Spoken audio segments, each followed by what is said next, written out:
Hello and welcome to Fluent Factory.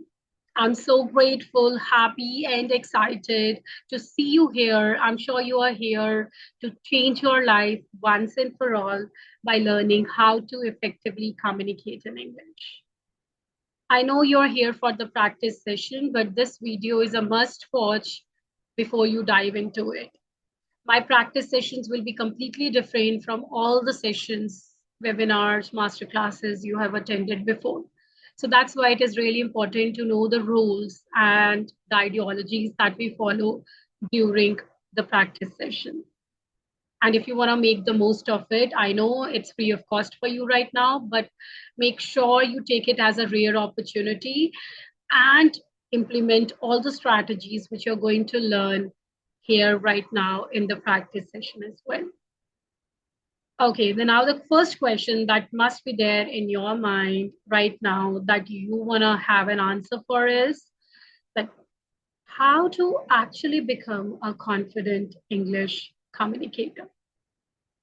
By now, you have been learning English for past 15 years or more than that, for 30 years, for 20 years. I'm sure you must be learning English for more than 10 years at least. But still, whenever it's time to speak, you panic, you get nervous, you get some butterflies in your stomach, you have fear in your mind, you have fear of being judged or being embarrassed. So why is that there even after you have spent so many years learning English? I'm sure you need answers for that. And that's what you're going to get here in this video. And that's the kind of problem we are going to solve in our practice sessions as well. How to do that? How to actually become a confident English communicator? The number one thing that you need to do, no matter what course, what kind of classes, what kind of methods you're going to follow up, is know your why. That why do you want to speak English confidently? Like, what's going to change in your life if you can start speaking in English, if you are speaking confidently in English? And what's not going to happen? What kind of opportunities are you going to miss out on if you're not able to speak fluently and confidently in English? That will help you to get to know, to identify the main reason that is connected to your soul, that is connected to your heart, maybe, that why you want to learn to effectively communicate in English. So that is why it is really, really important. The number one step is to know your why, that why you want to speak English confidently. And once you know that, it is really important to remind yourself about that reason again and again, so that you don't get lazy when you have to practice consistently for English confidence. Yes, it happens. You start today and you do some tomorrow. Then after a week, you lose some motivation, you get lazy, you have other priorities, and then you leave it midway, and the practice is inconsistent, and you don't get the results. And then you think, no, I'm too bad at English. I can't do that. It's not that you can't do that. It's just that you are not consistent with the practice. And to stay consistent, it is really important to know your why. And make sure whenever you are writing that why in your notebook, it is strong enough to be consistent. If your reason is weak, if it is not a solid reason, you will always end up giving up on the practice. Okay, so that's why it is really important. You make sure that your reason is strong, it's bold, it's connected to your soul. It gives you shivers if you become lazy and you end up giving up on it. Okay, make sure you write that right now, that what's your reason, what's your why, and remind yourself about that. Maybe make it as a wallpaper on your phone screen, maybe paste it on the wall where you study, where you work, so that whenever the negative thoughts, wherever the excuses come into your mind, you remind yourself about it. The next the next step that you need to take is to make a mindset shift. With the weak mindset, okay, with the limiting beliefs you have in your mind right now, with the negative thoughts about English learning, English speaking, it is impossible for you to speak English confidently, even though you know 5,000 English words. Let that sink in first. Do you think that if you'll know better grammar, if you'll cram vocabulary words, if you'll know the translations, you're going to speak English confidently? No, it's never going to happen that way. The kind of English you know right now, it is completely enough for you to start speaking confidently. But you are still not speaking just because you don't have a growth mindset. And that's what you need to have if you want to start making progress in this skill. Just imagine one thing right now with me. Let us suppose you're driving a Maruti car and then a barricade comes in front of you. And then you have to stop. You can't move ahead. And you are thinking in your head that, oh, what if I had Lamborghini? What if at the place of Maruti car, I had Lamborghini, I was driving a Lamborghini, then I would have crossed that barricade. No, you wouldn't have. You need to get rid of the barricade first, and then only you can move ahead. Neither Lamborghini nor Maruti can help you move past the barricade. And it's the same case with English as well. No matter if you know basic words or if you know advanced words, if your mindset is the problem, if there is a fear that is stopping you from speaking at all, then it's never going to happen to you. You'll never be able to muster up the courage to speak during real conversations. You'll always take a back seat because the fear is there in your mind. So that's why your focus should never be on learning more English, but to actually use the English you already know. You know enough English right now. Let that sink in first. English is not the problem. Your mindset is a problem right now. And you got to make that mindset shift. And how you can do that.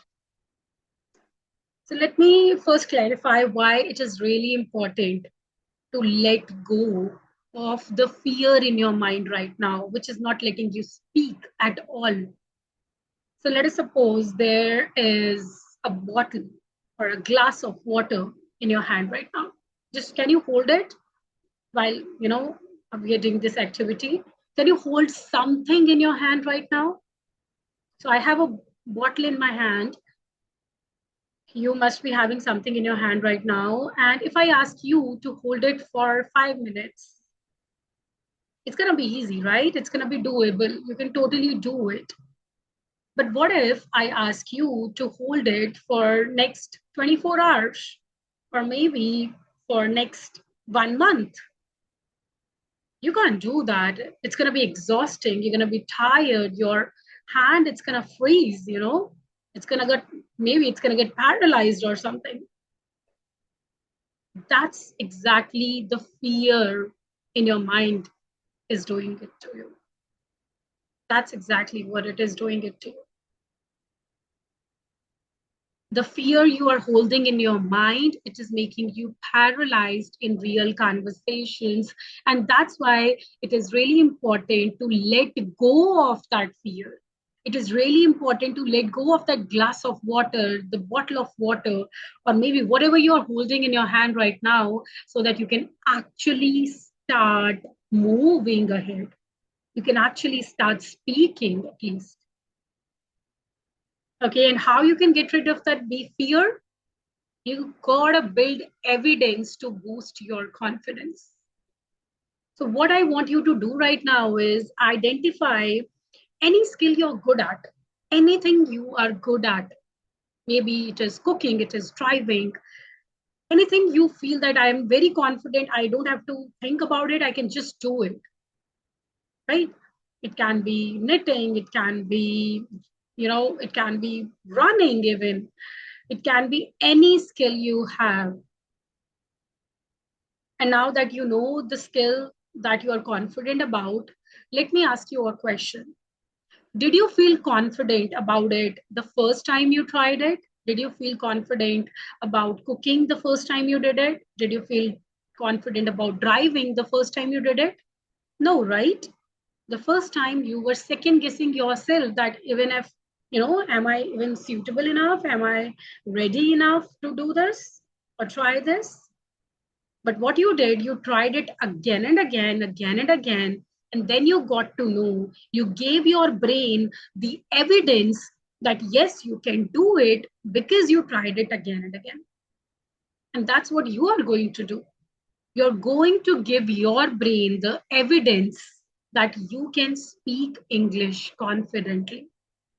And how you can do that? By doing it again and again, by not taking the step back, but by actually taking a step forward.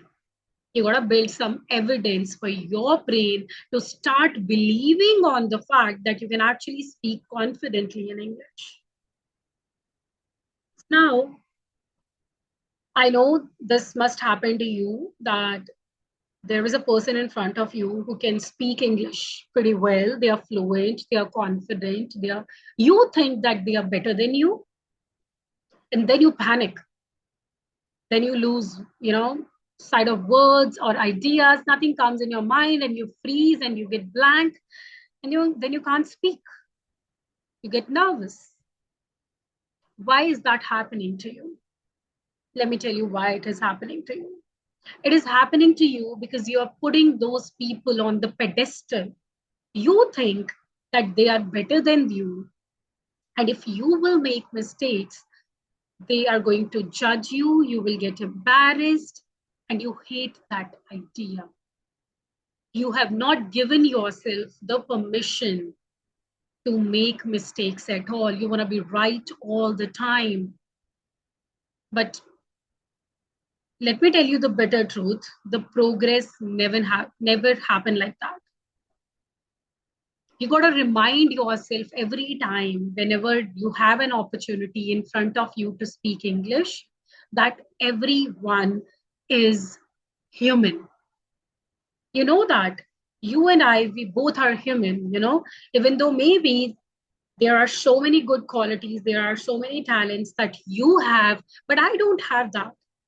And there are so many talents which I have, but you may not have that. It is totally okay. It doesn't mean that you are better than me or I am better than you. It doesn't mean that way. It's just that we have different set of talents. And by that, you can't put anybody on pedestal and let those negative thoughts overtake your mind and stop you from speaking at all. So next time, whenever you are in a dilemma to speak in front of people, those you think are better than you, remind yourself they are also human. They have gone through the same process as you are going right now. And people, those who have gone through the same process like you are going, they will never judge you for trying. They will always respect you for that. And if there are people, those who are making fun of you or laughing at you for your mistakes, you just gotta ignore them. You have to make a decision at that point of time that are you going to let them stop you from growing, or you're going to take a charge of your life, make some mistake, get embarrassed, and be better. Because next time when you'll be better and you'll be speaking confidently in English, those people with the same people will be the same people who will be respecting you, who will be applauding you and appreciating you for the progress you have made. And that's why it is really important to ignore those people, those opinions, those embarrassments that you are hiding from. Okay? And the next thing that you can do to make a mindset shift is Q Sera Sera approach. This is a Spanish phrase which translates to whatever will be, will be. That means jo hoga, dikha jayega. Most of the times, whenever you are nervous, whenever you are afraid of trying new things, whenever you are afraid of speaking at all, you are thinking worst case scenarios in your head. You are thinking this can happen, that can happen, the worst things. Let me tell you one thing, and you can, think on it. You can sit on this idea and see for yourself that 99% of the times, the worst case scenarios you're thinking about, they have 0% chance of happening. And the 1% things that you are thinking, that you are expecting that can go wrong, that you can totally handle. You need to become comfortable with the idea of being rejected, of making mistakes so that you can actually become better. Tell your brain that whatever will be, but I'm going to try my hand on it. I'm going to do my best. If it goes well, it's good. If it doesn't, then I'm going to learn from my mistake and become better. And that's the one approach you're going to follow during my practice sessions, throughout my practice sessions. Last is you have to break limiting beliefs of yours. There must be some beliefs. Write it in a notebook. What is the one limiting belief that is stopping you from improving and speaking in English at all? Okay, write that belief and ask yourself if the same belief is being taken up by my best friend. If your best friend is saying that this is the one thing that is holding them back from speaking at all, what would you suggest them? What would you tell them? And that advice that you are giving to your best friend, give it to yourself as your own best friend. Become your best friend. Break your limiting beliefs. If you're thinking, no, I'm not going to do it because people are going to judge me for that, then remind yourself that you are your own best friend. What would you say to your best friend in that situation? Definitely, you would say that, oh, go try it. No matter what happens, let people judge you. It's okay to get embarrassed, but do make mistakes, learn from them, and become better. That's how you break your limiting beliefs. And now, once that right mindset, you have to work on your communication skills. The next step that you need to take is daily practice with the right methods. I'm not talking about the boring methods. I'm not talking about reading English books. I'm not talking about listening to English songs. I'm not talking about even listening or watching English TV shows or movies, or maybe writing down vocabulary words in notebook and cramming them. No, those are not the right methods. Those are the methods that keeps you stuck. Those methods are suitable if you want to write better in English, if you want to read better in English, and maybe if you want to enhance your listening skills. But when it comes to speaking skills, these are not the right methods. Please don't waste your time on them. Never ever depend on grammar, never ever depend on translations, never ever depend on cramming vocabulary words. If you want to get better at speaking English, grammar is good for writing. Okay, translations is good for understanding, maybe. Cramming is good for if you are appearing for some test or something.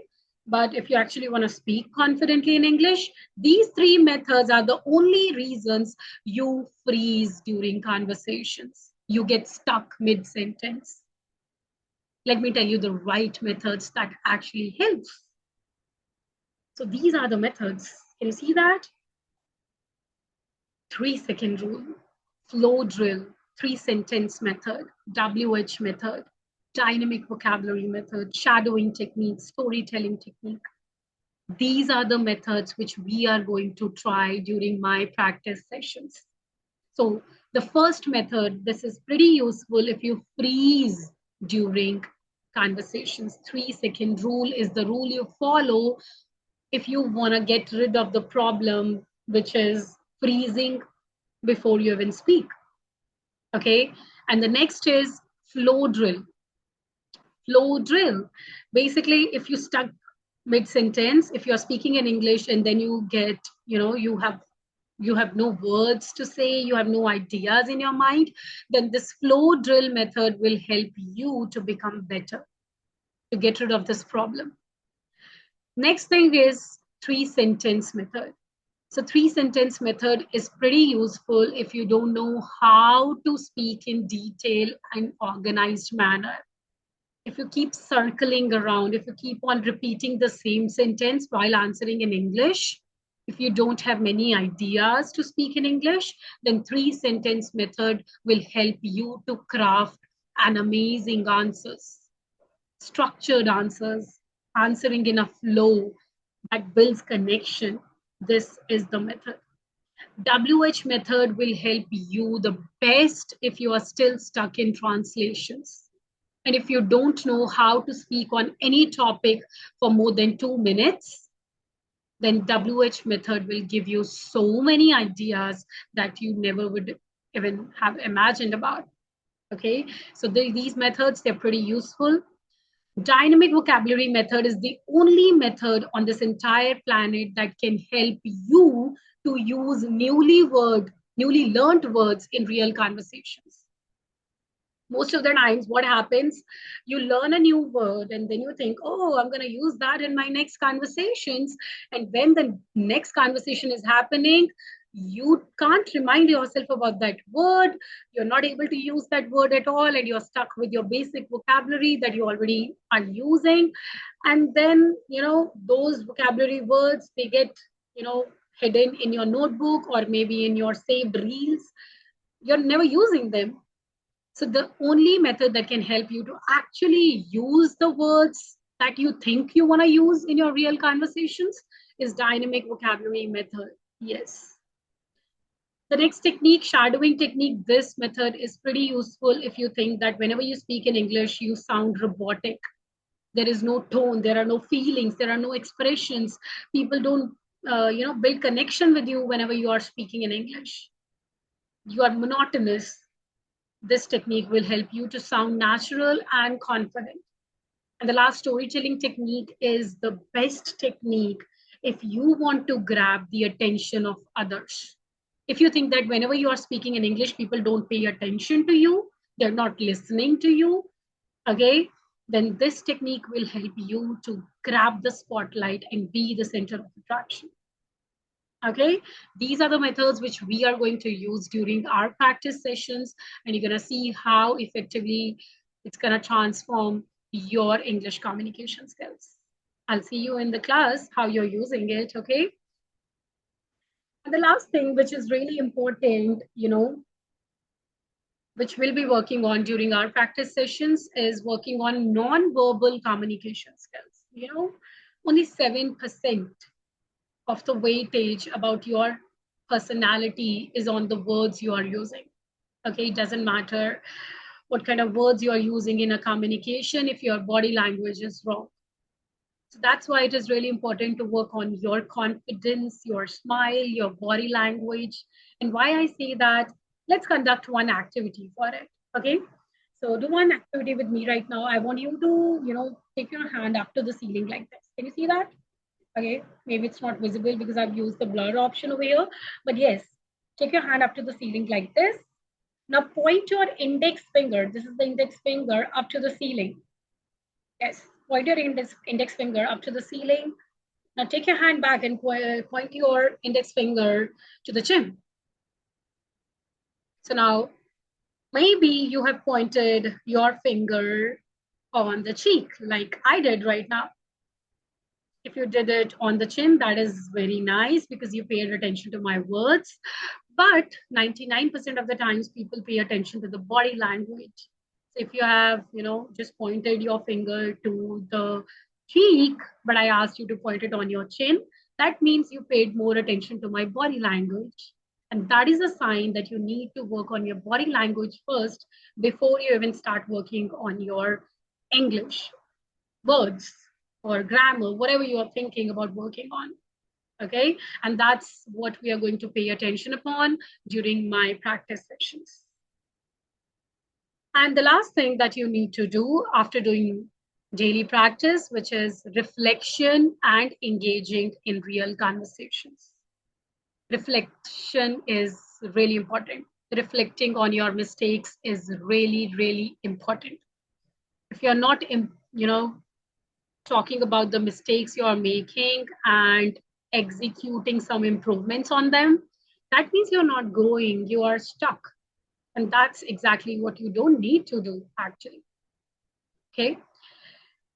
And engaging in real conversations. Whatever you're learning, if you're not using that in with real people during real conversations, you're never going to build confidence because you're not giving the evidence to your brain that you can actually do it. You are doing it alone, you are doing it with me maybe during the practice sessions, but if you're not doing it with real people in your life, you'll never be able to build your confidence. So it's really important to build evidence for your brain to boost your confidence, and it can be only done if you engage in real conversations.